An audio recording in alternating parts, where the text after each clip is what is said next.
Bismillahirrahmanirrahim. Assalamualaikum warahmatullahi wabarakatuh. Kami dari kelompok 19 akan mempresentasikan laporan akhir program coaching karakter strength dari Forgiveness. Bersama saya Bayezid Bistami Aulia Sudi dan Kak Eriana Lucy. Latar belakang dari perencanaan kami adalah satu, Forgiveness merupakan kemampuan seseorang untuk menghilangkan perasaan dan penilaian negatif terhadap sesuatu yang telah menyakitinya, sehingga dapat merubah perilaku seseorang terhadap perlakuan untuk peristiwa dan akibat dari peristiwa tersebut diubah menjadi netral atau positif, serta membuat seseorang menjadi lebih nyaman berada di lingkungannya. Menurut Semedes tahun 1984, merupakan kesalahan yang menyakitkan merupakan cara yang berbahaya karena dengan melakukan hal tersebut sama dengan melarikan diri dari masalah yang dia alami. Ada dua jenis sakit hati yang bisa dilupakan. Dengan memunculkan karakter strength, forgiveness dapat mengurangi bahkan menghilangkan perilaku negatif tersebut. Seperti satu, pertama adalah melupakan rasa sakit yang yang besar sehingga tidak perlu dipikirkan. Yang kedua adalah melupakan rasa sakit hati yang sangat besar sehingga tidak bisa ditampung oleh ingatan otak manusia. Nah, untuk tujuannya satu, meningkatkan kesadaran bahwa memaafkan orang yang telah berbuat buruk terhadap kita dapat memperbaiki hubungan sosial kita sehingga terhindar dari perilaku curiga atau berusaha membalas dendam. Kedua, dengan memperbaiki hubungan interpersonal, seperti melepaskan beban masa lalu dan membuka lembaran baru hubungan interpersonal sehingga lebih mudah menjalani hidup yang lebih bahagia. Dan ketiga, mengurangi tingkat kecemasan berlebih, rendah diri, dan kemarahan sehingga hidup dengan perasaan lebih tenang dapat menjalani hidup dengan lebih baik. Kehidupannya dengan diisi dengan hal positif berupa emosi yang lebih terkontrol dan empati yang lebih baik kepada sesamanya. Selanjutnya akan bacakan Kak Elena.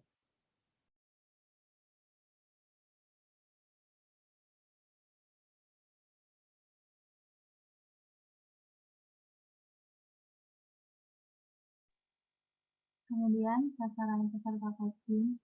Sasaran peserta pada program coaching kelompok kami yaitu mahasiswa dan mahasiswi yang berumur sekitar 20 sampai 21 tahun.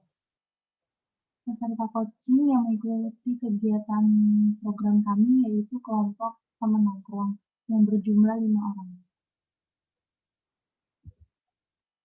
Kemudian ada dasar konseptual. Dari dasar konseptual ini ada pengertian dari forgiveness.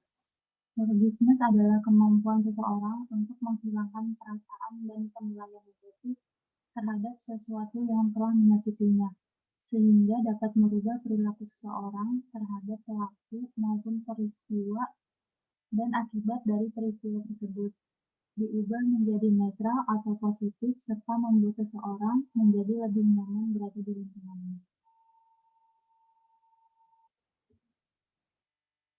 Faktor-faktor yang mempengaruhi forgiveness ada 4, yaitu empati. Empati adalah kemampuan seseorang untuk ikut merasakan perasaan atau pengalaman orang lain. Empati ini erat kaitannya dengan pengambil alihan peran. Melalui empati terhadap pihak yang menyakiti, seseorang dapat memahami perasaan pihak yang menyakiti, merasa bersalah dan tertekan akibat perilaku yang menyakiti korban. Dengan alasan itulah beberapa penelitian menunjukkan bahwa empati berpengaruh terhadap proses pemaafan. Kemudian yang kedua, permintaan maaf. Menurut McLeod, permintaan maaf dengan tulus atau menunjukkan penyesalan yang dalam dapat menjadi faktor yang berpotensi mempengaruhi korban untuk memaafkan. Ketika pelaku meminta maaf kepada pihak yang disakiti, maka hal itu bisa membuat korban lebih berempati dan kemudian termotivasi untuk memaafkan. Nah, kemudian yang ketiga ada tingkat kelukaan. Faktor ini berkaitan dengan persepsi dari kadar penderitaan yang dialami oleh orang yang disakiti, serta konsekuensi yang menyertainya. Seberapa besar kadar penderitaan yang dialami akan menentukan tingkat hukuman bagi pelaku, harga ganti rugi, bahkan memutuskan untuk tidak memaafkan. Kemudian yang terakhir ada kualitas hubungan interpersonal. Kualitas hubungan interpersonal, kedekatan atau hubungan antara orang yang disakiti dengan pelaku. Menurut McCloud, seseorang akan sangat memungkinkan untuk memaafkan dalam hubungan. Pasangan-pasangan yang memiliki hubungan seperti ini akan lebih siap untuk memaafkan satu sama lain jika terjadi konflik. Kemudian, apa sih yang dibutuhkan individu untuk memunculkan perilaku forgiveness? Yang dibutuhkan individu adalah kemampuan untuk mengontrol emosi negatif. Hal-hal tersebut dapat dicapai dengan mengelola emosi positif seperti berperilaku baik, memunculkan empati maupun rasa cinta.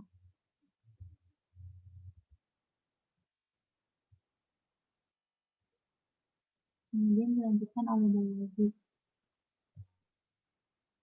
Dampak positif dari forgiveness yaitu satu, memaafkan masa lalu yang belum terselesaikan. Dua, mengurangi tingkat kecemasan agar menjalani hidup lebih tenang.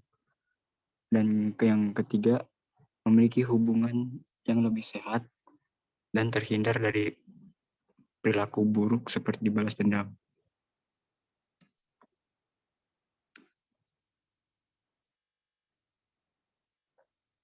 Selanjutnya,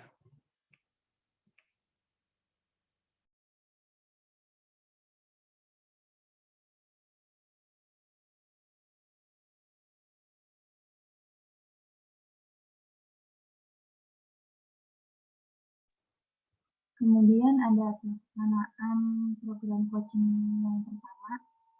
Pelaksanaan program coaching di hari pertama di hari Selasa di tanggal 15 Juni 2021 di jam 4 sore dengan durasi selama 30 menit.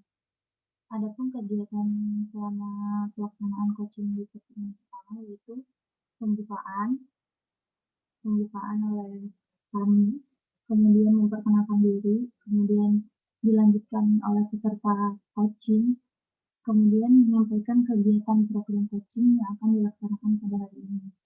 Kemudian selanjutnya menjelaskan materi terkait forgiveness.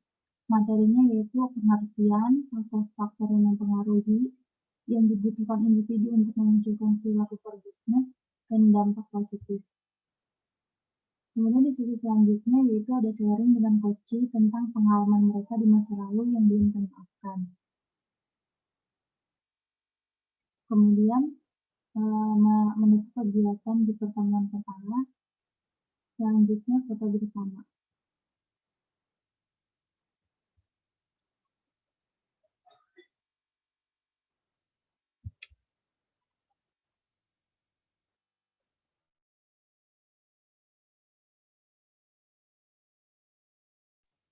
lalu untuk pelaksanaan program coaching di pertemuan kedua pada hari Selasa tanggal 22 Juni 2021 jam 4 dengan durasi selama 60 menit.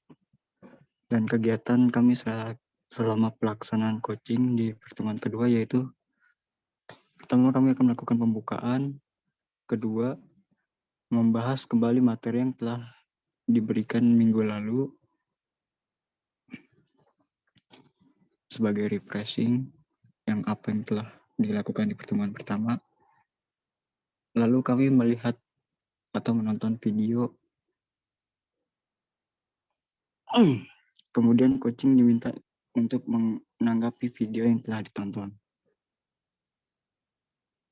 Kemudian mengisi kuesioner tentang program coaching yang telah kami berikan dan testimoni. serta menutup kegiatan di pertemuan kedua memberikan ucapan terima kasih kepada Koci karena telah bersedia mengikuti kegiatan program coaching kami.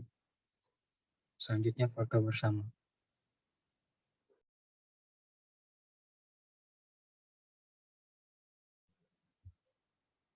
Kemudian ada metode dan materi coaching. Di metode kami menggunakan metode sharing dengan Koci atau tanya jawab. Kemudian selanjutnya video, kami memperlihatkan video kepada Koci tentang forgiveness.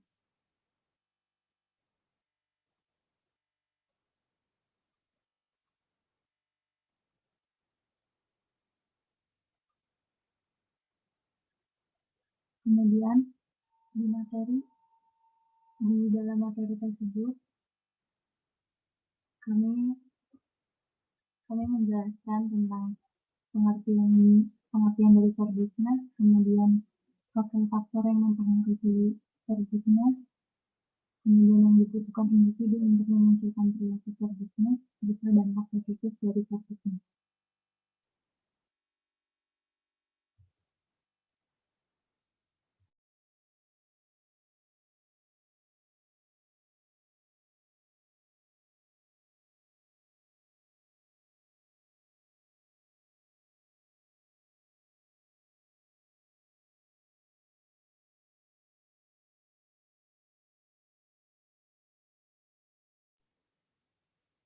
Lalu progres Koci. Berdasarkan dari kuesioner yang kelompok kami sebarkan kepada peserta yang mengikuti kegiatan coaching ini, hasil yang didapatkan dari beberapa pernyataan kami menerima kesimpulan bahwa seluruh peserta Koci sudah dapat memaafkan permasalahan mereka yang belum termaafkan di masa lalunya. Hal ini dilihat dari hasil beberapa pernyataan dari kuesioner yang kami bagikan kepada peserta coaching.